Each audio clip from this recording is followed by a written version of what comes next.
juste avant la guerre, la situation de la pêche à Saint-Va a été la même que dans tout le Nord Cotentin, c'est-à-dire qu'il y avait pénurie. Et les anciens racontaient qu'il leur arrivait même de ne rien faire pendant 6 mois de l'année. Alors, il y avait bien sûr des campagnes. Il y avait la campagne du hareng l'hiver, il y avait la campagne du maquereau l'été, il y avait bien les crevettes, et puis le reste de l'année, on pêchait ce qui se trouvait là, quelques poissons. Eh ben, avant la guerre à Grand-Camp, la pêche c'était la coquille. C'était la primordialité du pays. La coquille pendant moins 8 mois, qui se pratiquait quelquefois à l'orge côte anglaise ou dans la région de Dieppe. Voilà. Après c'était le chalut, mais vous savez, il n'était pas chalutier, les grands copains. Il n'aimait pas beaucoup de chalut. Il préférait la coquille.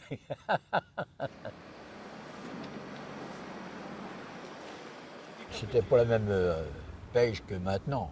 Maintenant, c'est les pêches arrière, avec des enroulures. Et nous, on avait une vergue sur le bout. Une vergue en bois, puis 2 patins. Alors à Barfleur, il y avait une dizaine de gros bateaux qu'on appelle des botiers.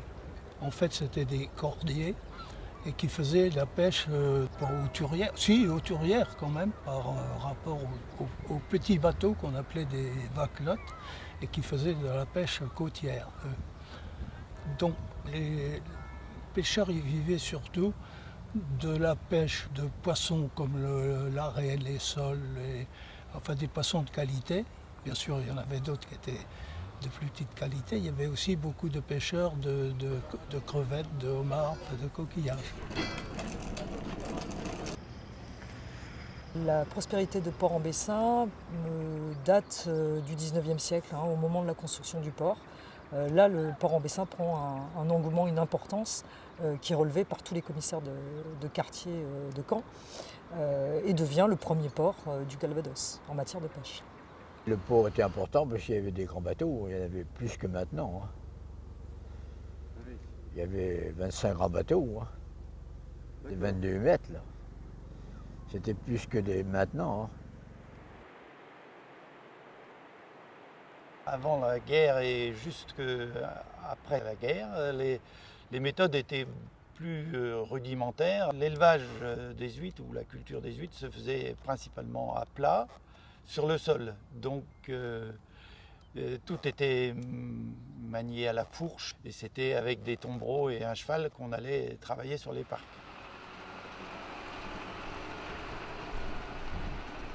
Donc il y avait à peu près 4 entreprises ostréicoles à Saint-Va qui travaillaient à la fois devant Tatillou et dans le cul de loup, avec 2 techniques un peu différentes puisque le cul de loup c'était une baie vaseuse, donc on pouvait travailler avec les huîtres au sol sans trop de protection, alors que entre Tatillou et le port de Saint-Va, il fallait construire des murs en pierre pour empêcher les huîtres d'être chassées par les vagues au moment des grosses tempêtes. Alors la situation de la pêche avant-guerre n'était pas très brillante pour les pêcheurs. La plupart avaient du mal à vivre et parce que le poisson se vendait mal en fait. Il y avait des petites ardoises en effet. Mais quand la coquille donnait, tout le monde était renfloué. Ah ben oui, je vous jure, ça se passait comme ça avant la guerre. Ce qui a alerté les autorités, c'est début 1939, c'est la pénurie de poissons dans les villes, dans les villes comme Cherbourg par exemple. Et on se rendait compte que les petits ports comme Barfleur et Saint-Va, parce que ce ne sont quand même pas des grands ports, étaient en perdition ou en déperdition, les deux à la fois. Et ils n'arrivaient plus à faire concurrence à la pêche industrielle des ports du Nord, de Fécamp, de Boulogne, tous ces ports qui étaient déjà industrialisés. Eux, à Saint-Va, à Barfleur, on ne pratiquait qu'une petite pêche côtière et artisanale, il faut bien le dire. Donc il y avait de la misère chez les pêcheurs. On le ressent bien quand on écoute ces anciens.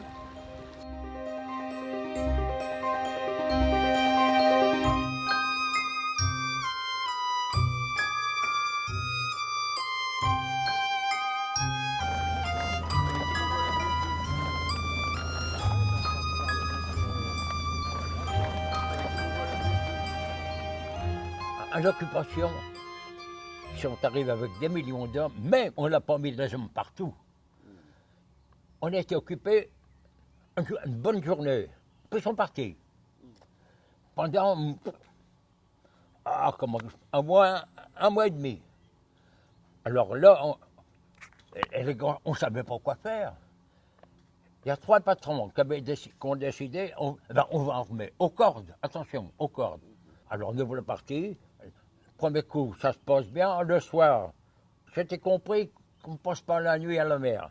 On est venu mouiller derrière les digues de Port-en-Bessin avec nos pêches. Et le lendemain, on leur débarquait nos pêches. On aurait amorcé nos lignes, nous voilà partis. Mais un avion de reconnaissance est venu. Il a surveillé les bateaux. Alors, pour faire les cordes, on moule des bouées. Hein. Ben, il a mitraillé les bouées, alors ça voulait dire on a arrêté. Port-en-Bessin, les Allemands arrivent le 20 juin 40. La pêche au 20 juin 40, bien sûr, est arrêtée et pour cause. Et puis les Allemands s'installent sur le port. Les premières directives, c'est une interdiction de pêche totale au 5 août 40, entre le 5 et le 10 août 40, je crois que c'est le 10. Plus aucun bateau ne peut sortir de Port-en-Bessin. Je n'ai pas trouvé de date officielle de reprise de l'activité.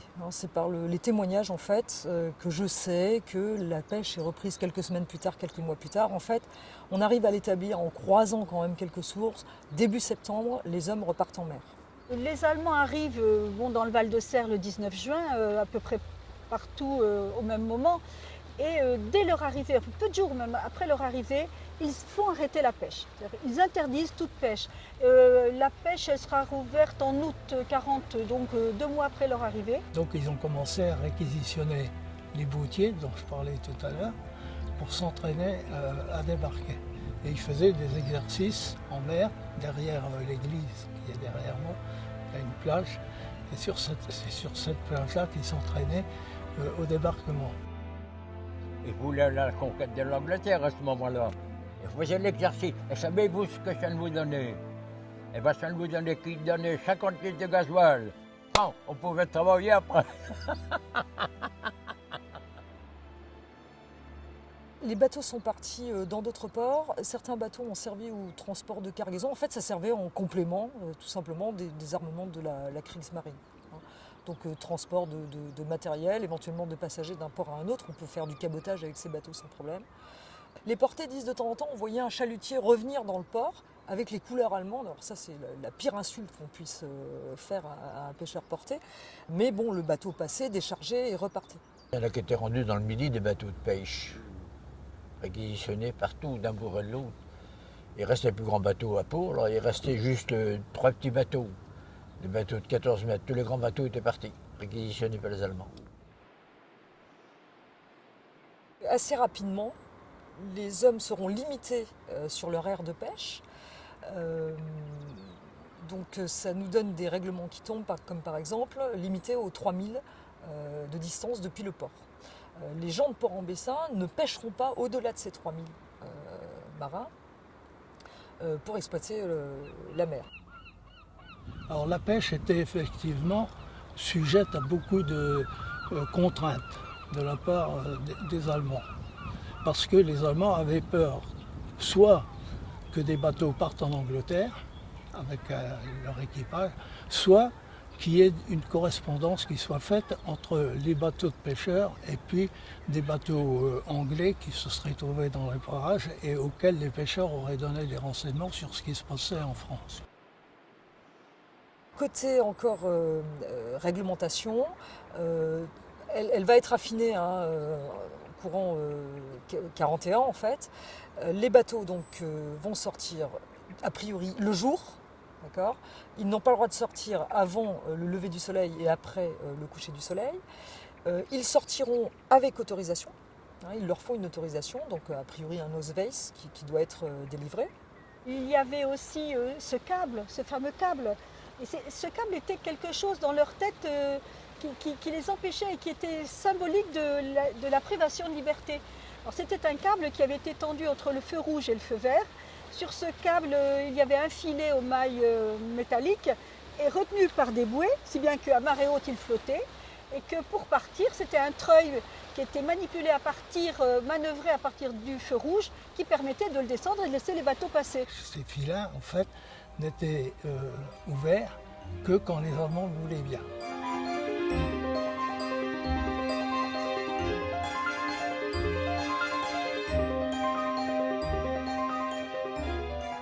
Pêche sous surveillance, c'est-à-dire qu'en fait, selon les archives allemandes que j'ai pu trouver, 2 soldats allemands embarquent sur un des bateaux pêcheurs, en général le plus grand, et puis partent avec eux en mer pour surveiller cette pêche. Et on pêche en flottille, c'est-à-dire on doit rester autour du bateau de surveillance. Alors ça, c'est les règles en matière de pêche en extérieur.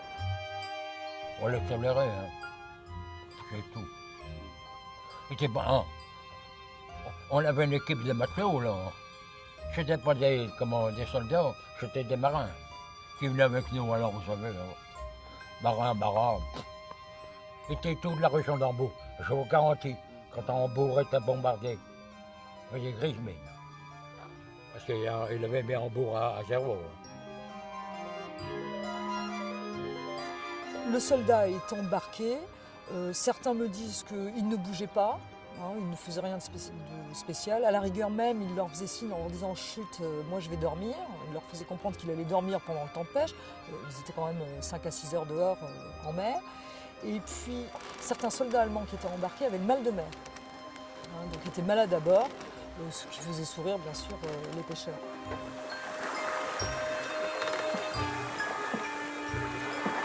Il y avait un beau pavillon blanc à côté, avec une belle botte. On était sous la botte.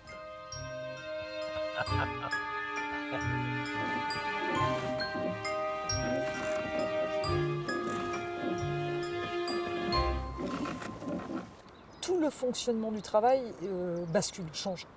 On pêchait sur des grandes barques et on pêchait au chalut. C'est une spécialité portaise depuis la fin du 18e, le chalutier et puis la pêche dite du poisson frais. Quasiment en quelques mois, on est obligé de passer à la pêche à la chaloupe. Alors il y a des pêches dormantes, il y a des pêches au filet et des pêches au corps. Ça, c'était pas facile. Parce que des fois, ils nous permettaient de sortir avec des chaloupes, là, des petits bateaux. Là. Quand ils voulaient qu'on sorte, et en sortant, il fallait sortir là, il était là sur le quai. Et en rentrant, il fallait dire le poisson qu'on avait pêché. Les kilos qu'il y avait. Les pêcheurs ont ce qu'on appelle ici la caudière, la chaudière en français. Et pendant la guerre, donc, il y a eu une répartition de la pêche par le fameux répartiteur. La première chose qu'ils faisaient lorsque les bateaux arrivaient et devaient débarquer leur pêche, c'était de leur donner leurs 50 kilos de caudière. Eh bien, on pêchait jamais bien plus. Ensuite, les Allemands prenaient 10%. Et sur les 90% restants, moins les 50 kilos de caudière, il y avait 60% qui partaient pour Paris et 40% pour la province. Et comme ce n'était pas alimenté tous les jours, il y avait quand même un problème, il y avait quand même pénurie de poissons, il faut le dire. À part les 2 hivers 40 et 41, avec le miracle du hareng. Le poisson était tellement abondant que les pêcheurs n'avaient plus le temps de mettre le poisson dans leur bateau pour rentrer au port et ils traînaient les filets jusqu'au port et ils le déposaient sur la cale où les femmes de pêcheurs travaillaient, démaillaient le poisson, le mettaient en cagette, etc. Le naissin d'huîtres venait de l'île de Ré principalement. Avec les restrictions des transports, au bout de 2 ans, les huîtres avaient été élevées, mais il n'y avait plus assez pour les remplacer. Donc il fallait faire durer les stocks un peu plus longtemps, mais à la fin, il y avait moins d'huîtres à vendre. Ce qui a obligé par exemple le magasin de la famille Lesdo à Cherbourg à n'ouvrir que 2 jours par semaine par manque de marchandises. Parce que les huîtres sont restées un produit très très demandé, y compris pendant la guerre. En fin 41, il y a une moulière qui s'est faite. Il y avait des moules hauts comme ça. Au moins 10 hectares. Ça a duré 1 an. Alors, automatiquement, le charpentier a fait ce qu'on appelle des picots. Ça portait bien une tonne de moules quand même. Hein. Alors, il y en avait une trentaine de grands camps, une trentaine de génies. Alors, ça fait qu'au bout d'un an, vous savez. Non, tout n'était pas parti, mais il y en avait une grande partie. Le train des génies marchait encore. Alors, l'expédition des moules se fait quand même sur Paris. Mais, les mandataires des Halles n'avaient pas le droit de venir sur la côte. Parce qu'il y avait une bande de 10 km. Ça se dit pas, ça, hein. On part souvent dans cette idée que la mer était inaccessible, le bord de côte était inaccessible. Alors s'il l'était, bien sûr, pour l'ensemble des Français, hein, puisque toute cette zone côtière était fermée, mais fermée dans son sens strict. Les gens, eux, des ports ou des villes côtières, passaient sur la plage et entre autres ici, aller sur les moulières qui sont donc de chaque côté de l'entrée du port. Les réglementations sont en place à l'époque, mais quand c'est la saison des moules, effectivement, les gens peuvent aller chercher des moules sous surveillance. Sur les parcs à huîtres, il n'y avait pas de restrictions pendant la journée au moins. Et des problèmes se sont avérés quand même puisque les transports étaient limités. Donc, notamment les véhicules avaient été réquisitionnés. Et heureusement, il y avait à l'époque le Tuvac qui pouvait transporter les huîtres de Saint-Va jusqu'à Cherbourg où était la principale débouchée de la production de Saint-Va. Et donc les huîtres montaient dans le train pour être débarquées à Cherbourg. Le pêcheur va se retrouver avec 3 métiers à Port-en-Bessin. Vous avez donc la pêche, puisqu'ils doivent aller à la pêche, ça fait partie du ravitaillement. Le deuxième métier, c'est la réquisition effectivement sur les bunkers, de part et d'autre ici l'entrée du port. Le mur, bien sûr, la fermeture à l'accès à la mer. Et puis le troisième métier sont les surveillances de la voie ferrée de Bayeux, où ils doivent donc surveiller, et en général de nuit. On a fait des tranchées aussi là sur les falaises. On en a fait partout, d'un bord et de l'autre. C'était pour passer des cas où on traversait des routes aussi. Il y avait que ça comme boulot à faire. Il fallait bien travailler, il fallait manger. On ne pouvait plus sortir. Les marins pêcheurs sont réquisitionnés sur place. Ils ne sont pas envoyés normalement à l'extérieur de Port-en-Bessin, puisqu'ils doivent à tout moment pouvoir faire leur marée. Et la surveillance des voies ferrées à Bayeux, c'est beaucoup de jeunes qui partent, 18-20 ans, d'un côté sur le bunker, ensuite sur la voie ferrée. Ils se font de temps en temps, effectivement, d'après témoignage, attraper pour avoir dormi au lieu de savoir surveiller cette voie ferrée.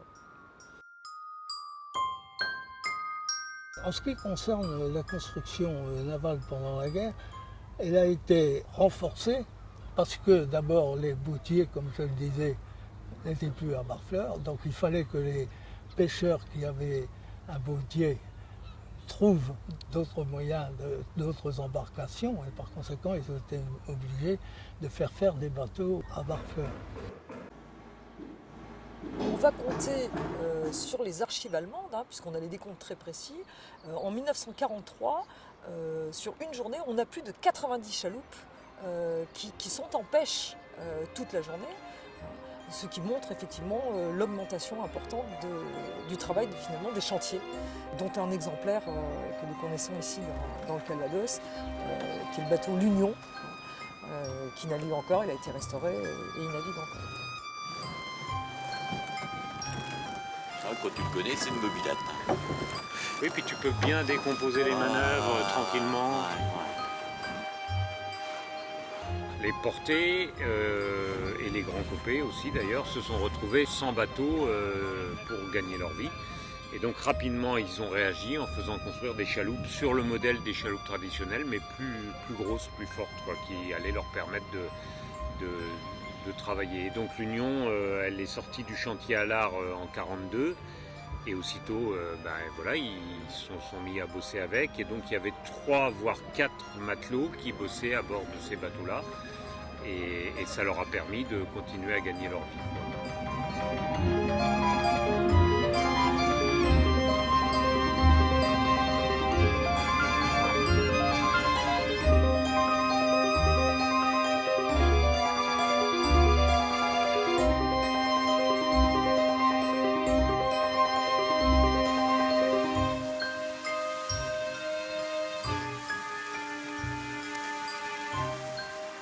Est-ce qu'il y a eu des tentatives de départ pour l'Angleterre à Grand-Camp? Eh bien, écoutez, moi, j'ai une histoire personnelle. On avait 20 ans. Qu'est-ce qu'on va faire? Alors, mais les premiers jours d'occupation, hein, à 5-6, on dit, on y va. Alors, ça fait plein de gasoil, moi. Je savais bien que c'était le gasoil. Eh bien, monsieur, pour partir, ma mère fait mon sac, j'avais fait mes adieux à la famille. Eh bien, monsieur, on les a arrêtés. C'est une maison qui avait fait la guerre des 14, qui était le plus décoré, qui nous empêchait de partir. Des études montrent que le corps de métier des marins-pêcheurs est un corps a priori résistant à l'occupation. Alors résistant en termes de résistance passive.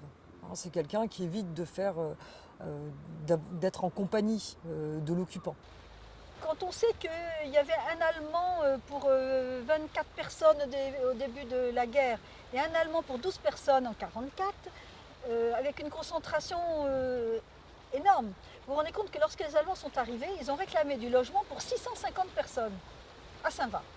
Donc ils sont logés à la hougue, ils sont logés chez les gens, ils sont logés chez l'habitant, ils évacuent des maisons, ils réquisitionnent. Comment voulez-vous résister quand vous avez des Allemands chez vous ou à côté ou quand il y en a partout?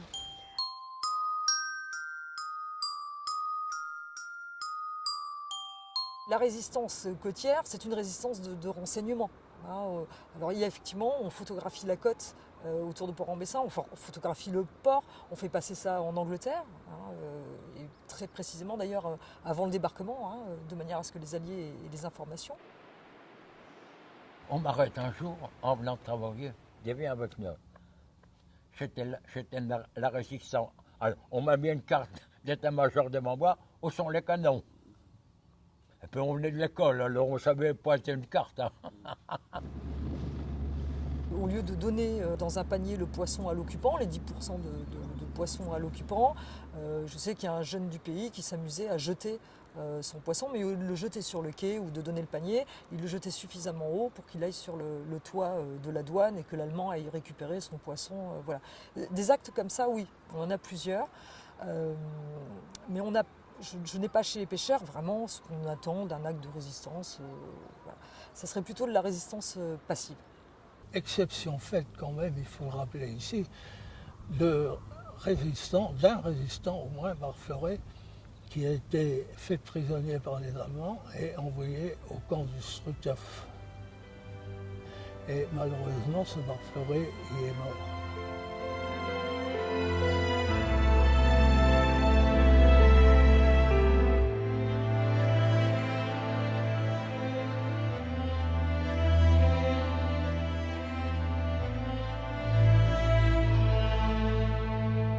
Le câble téléphonique qui devait relier Saint-Va à Réville, je souris parce qu'ils ont eu bien du mal à le faire. Ça a marqué les gens parce que ça a été assorti d'une punition. Les Allemands en avaient tellement assez que toutes les nuits ils soient coupés que pendant 8 jours, ils ont ordonné, par l'intermédiaire de la mairie bien sûr et de la préfecture, que le câble soit gardé. C'est-à-dire pendant 8 jours, un homme par poteau sur 3 km. Bon, au bout de 8 jours, les gens en avaient assez et ils ont arrêté de couper le câble. Comme les Allemands logeaient chez l'habitant, c'était impossible qu'il n'y ait pas de contact, de rapport entre les Allemands et la population.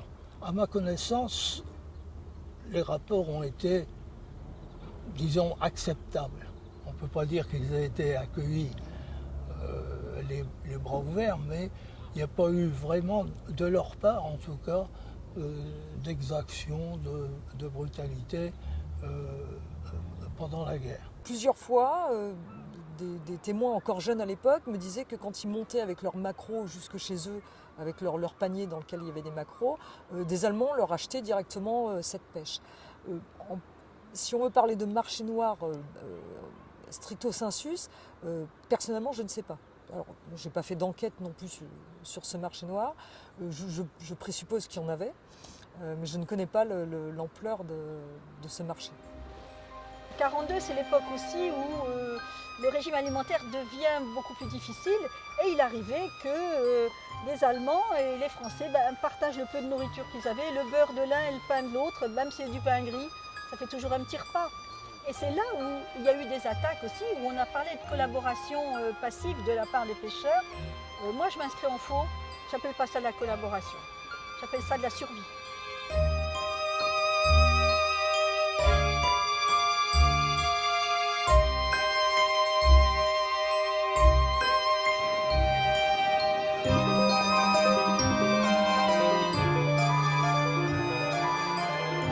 Suite à la visite de Rommel à la Pernelle, sa visite d'inspection en février 1944, il décide d'inonder la zone côtière. Et ça a des conséquences importantes. C'est-à-dire que, par exemple, mon grand-père a dû vendre 2/3 de son cheptel. Il n'y avait plus d'herbage qui n'était pas sous l'eau. Les enfants ne peuvent plus aller à l'école normalement. Ils vont à l'école en marchant sur la voie du Tuvac, puisque l'eau arrivait quand même jusqu'à moitié de Saint-Va. À part ça, on ne peut pas dire qu'il y ait eu des changements réels avant même le débarquement. Mais par contre, il y a eu des changements dans la vie de la population, enfin du Val-de-Serre en général, dans la mesure où les bombardements se sont intensifiés. La Pernelle, qui se trouve donc sur la hauteur et que les Allemands ont bien investi, va subir 18 bombardements en 2 mois. Pas un mort, hein. Un miracle. Et puis, il y a tous ces tracts que les avions lancent en demandant à la population de bien vouloir évacuer et partir vers l'intérieur des terres. Ici, personne n'a bougé. Hein. En 1940, j'avais été à Dunkerque. C'était pas bien beau l'évacuation. Alors le débarquement, on n'y pensait pas, croyez-moi si vous voulez. Mais il commençait à bombarder le point de Dieu. Et puis, dans la nuit du 4 ou 5 juin, ils ont fondé un petit pays en l'air. Alors aussi, ça devenait sérieux, mais, croyez, en toute sincérité, on n'y pensait pas. Les rapports sont de plus en plus tendus entre l'occupant et l'occupé. Mais on sent quand même, qu'il va se passer quelque chose.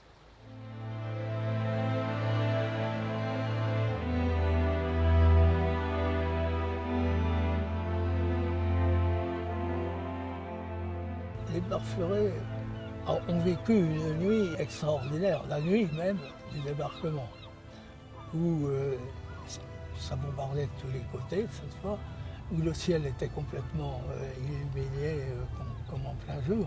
Et je crois que personne, cette nuit-là, n'a dormi. Et les gens même regardaient ce qui se passait, parce que c'était un spectacle absolument extraordinaire, même s'ils regardaient avec une pointe d'inquiétude quand même, parce qu'ils ne savaient pas trop ce qui allait se passer. J'habitais du côté de l'église, là-bas. Et on avait fait une tranchée avant le débarquement. On s'était mis dans la tranchée, parce que ça bombardait pas mal. Alors on était bien pendant 2 jours dans la tranchée, le débarquement. Alors c'est pour ça qu'on n'a pas eu grand-chose, on était à l'abri. Au petit jour le matin, je vous garantis, à peine si le soleil était levé, j'ai aperçu les bateaux, parce qu'on n'avait pas dormi de nuit, hein. J'étais couché de tout habillé. J'appelle mon beau-frère, je dis regarde. Ah, m'a dit c'est le débarquement. Alors, prévenir la famille, on partit pas, je garantis. Et puis alors, la propagande s'est faite, tous les hommes sont sortis dans la rue. Écoutez, c'était un mardi. Et le mardi était la distribution du tabac. Alors on connaissait comment le buraliste. Il s'appelait Jacques. Jacques, on le tabac. Oui, ben tiens, donne-nous dans ta... alors, on était pas mal des chiqueux. Il y en a qui avaient comme ça. Après ça, on connaît un autre chic, on va bien mourir.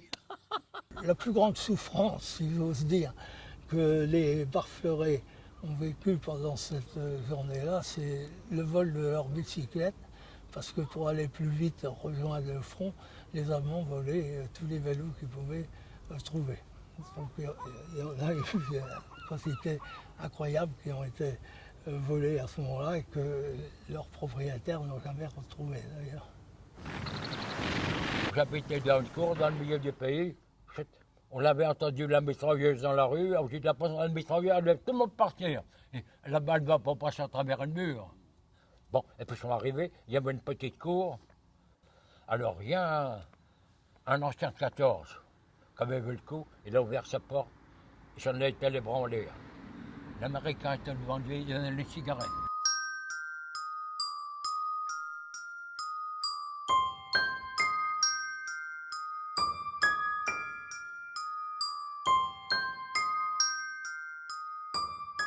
Si Saint-Va et Barfleur n'ont pas plus été impactés, c'est qu'il y avait des consignes qui avaient été données. Les Américains craignaient, ce qui est arrivé, c'est que les Allemands fassent sauter Cherbourg.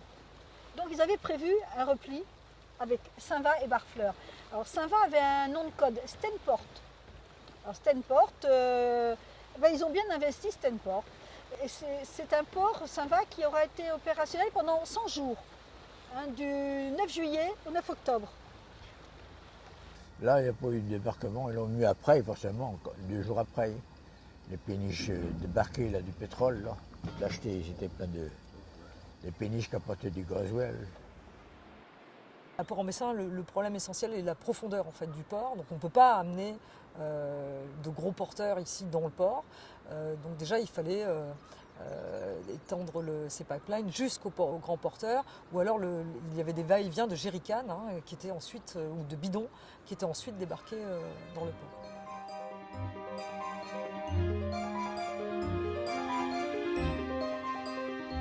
Il y avait un magasin de montage de matériel à côté de l'acheter là-bas, sur ce qu'on appelait la cale. Et ce matériel, c'était des camions, c'est-à-dire que les camions arrivaient en kit. On les montait à la cale et ils repartaient par la route, direction le front, direction Cherbourg.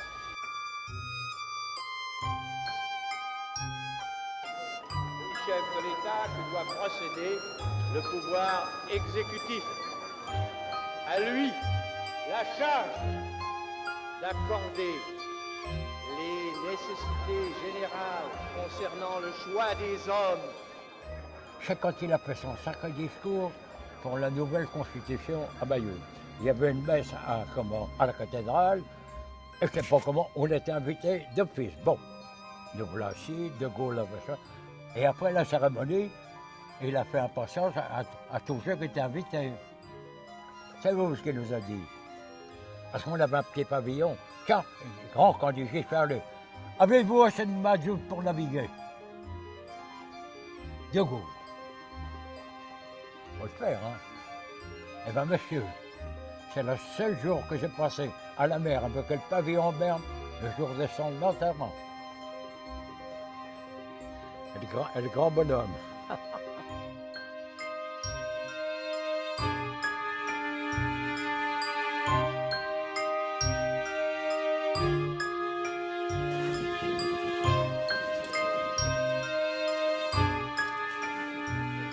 Ils sont passés du joug allemand, où on leur interdisait le quai, où on leur interdisait tout, au joug américain, où de nouveau on leur interdisait le quai, mais là pour des raisons de sécurité.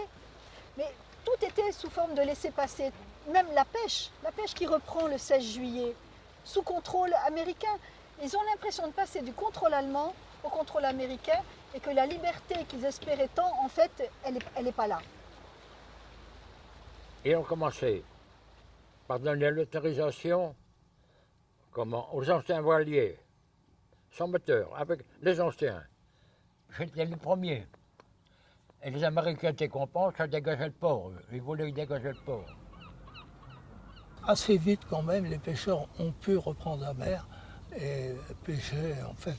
Enfin, j'allais dire normalement, c'est pas tout à fait vrai, parce que pendant tout le temps que les Américains débarquaient leur matériel, les pêcheurs ne pouvaient pas débarquer leurs poissons. Ils n'avaient pas le droit. Donc ils pêchaient très peu finalement. À ce moment-là, il a fallu attendre en gros janvier 1945 pour que la pêche reprenne son cours normal. Ils n'ont pas eu le droit de reprendre la mer avant le 16 juillet pour que les Américains nettoient, en fait ce qu'ils appelaient nettoyer, c'était enlever les mines, les grenades. La tour de Tatillou a été nettoyée en 3 semaines, elle était remplie jusqu'en haut de grenades et de mines. Il y a le Jambert qui a sauté sur une mine. Et mon père était mécanicien à Bourg. Et cette journée-là, il a eu du pétrole dans les yeux. Il n'a pas sorti, et il n'y a que lui qui a été sauvé du patron Taboural. Jambert il s'appelait. Et moi j'étais à Bois-de-Rose-des-Feuillets. Alors de mon coup, mon père m'a fait débarquer. Et j'ai retourné dans le Chaulou. Ça entraînait effectivement pour les pêcheurs alors, des risques énormes. Et il faut rappeler ici qu'un bateau a sauté sur une mine. C'était le bateau de Louis René, qui avait été élu maire de Barfleur aux premières élections municipales, et dont le bateau a sauté, et un de ses fils aussi, qui a péri avec son père et l'équipage. Alors c'est une pêche dangereuse. C'est une pêche dangereuse parce qu'il y a ces mines, mais les hommes partent en mer. Des mines, on a pêché, nous. C'est pas, j'ai un frangin, mais quand même un petit bateau, il a pêché 100 mines pour lui tout seul. Alors il signalait aux démineurs, les démineurs venaient et prenaient le chalut, puis hop, ils s'occupaient de la mine.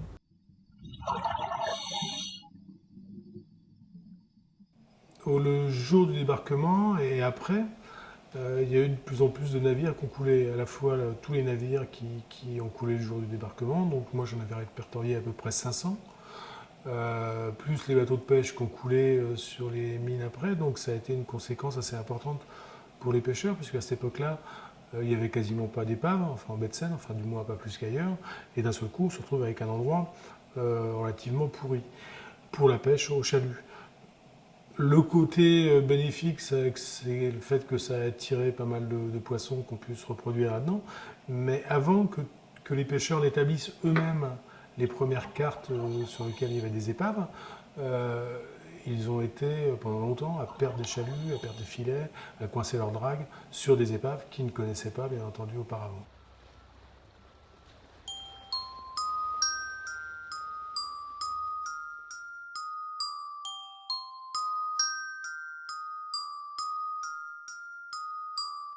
Les années de guerre, la pêche était vraiment limitée avec des interdictions de sortir la nuit, beaucoup moins de bateaux en activité et du coup ça a été des vacances pour tous les espèces pêchées, que ce soit les crevettes, les crabes ou les poissons. Donc à la reprise progressive de la pêche après-guerre, c'était miraculeux, c'était des pêches miraculeuses.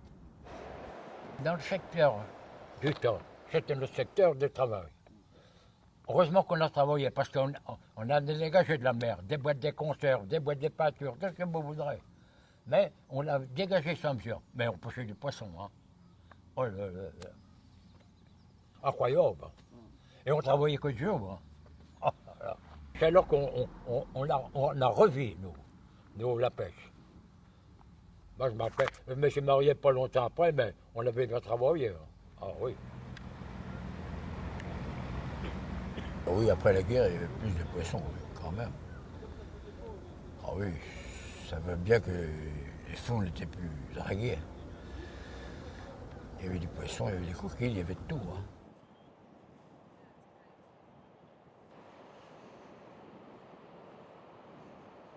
Depuis que le tourisme de mémoire s'est mis en place, puisque c'est bien du tourisme de mémoire dont on parle, c'est vrai qu'il y a eu un essor économique dans différents secteurs, le secteur l'hôtellerie, la restauration, donc tout ce qui a trait avec le tourisme. Et par conséquent, on imagine très bien que le secteur de la pêche et de l'ostréiculture en profite, ça c'est une évidence. Ici à Utah Beach, c'est plus de 150 000 visiteurs.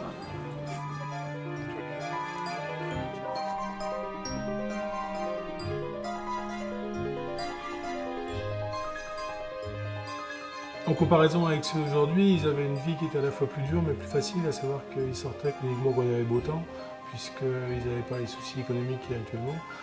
Ils pêchaient plus de poissons, donc c'était moins compliqué, même si le travail était plus dur, puisqu'il y avait moins de confort sur les bateaux, il y avait moins d'appareils électroniques, les chaluts, les dragues, le travail même était excessivement dur, mais bien plus dur que ce qu'il est maintenant. Mais à côté de ça, dès qu'il y avait mauvais temps, ils rentraient, ce qui n'est plus le cas maintenant.